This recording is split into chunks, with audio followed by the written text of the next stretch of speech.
Hi, everyone. Welcome to Sports Broadcasting Center. Along with Noah and Finnegan, I'm Jess. Mike Trout has played in just one playoff series in his remarkable 10-year big league career, and that was 8 years ago. But this might be the year that Trout and the reigning American League MVP Shohei Ohtani make a run in October for the Los Angeles Angels. Trout, a three-time MVP, is putting up historic numbers, and Ohtani continues to impress at the plate and on the mound. Earlier this season, Ohtani hit his 100th career home run, becoming just the second player in MLB history with at least 100 home runs as a batter and 250 strikeouts as a pitcher. The other player was Babe Ruth. The Memphis Grizzlies might be a small market team, but they plan to do whatever it takes to keep Ja Morant in the fold. The NBA All-Star and Most Improved Player in 2022 is eligible for a 5-year maximum contract extension.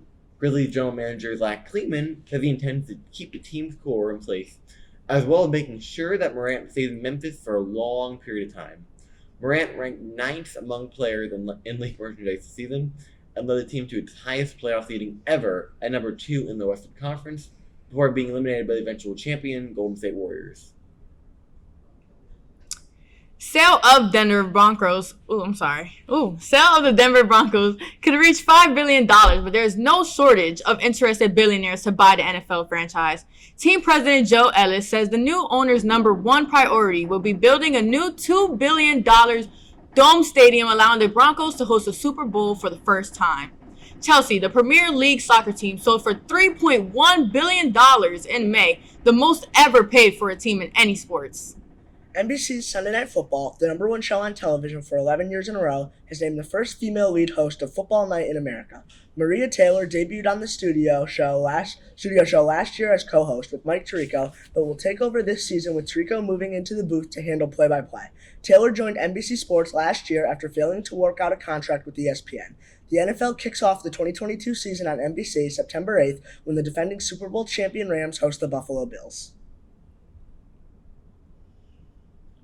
We're just months away from the World Cup in Qatar. The United States men's national team will be back on the global stage after missing out in the World Cup in 2018 in Russia.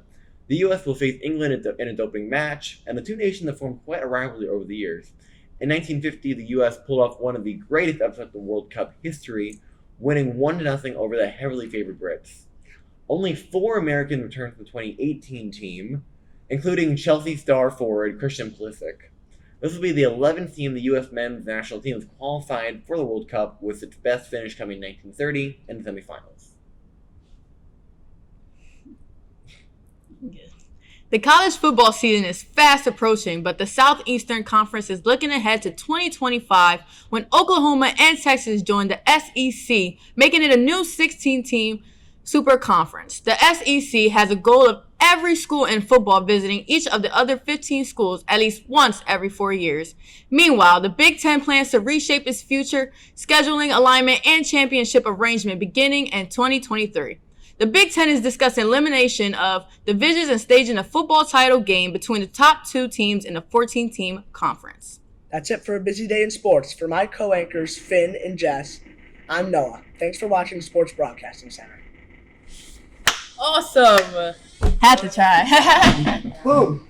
How was it, Jess? It was fun. It was definitely fun.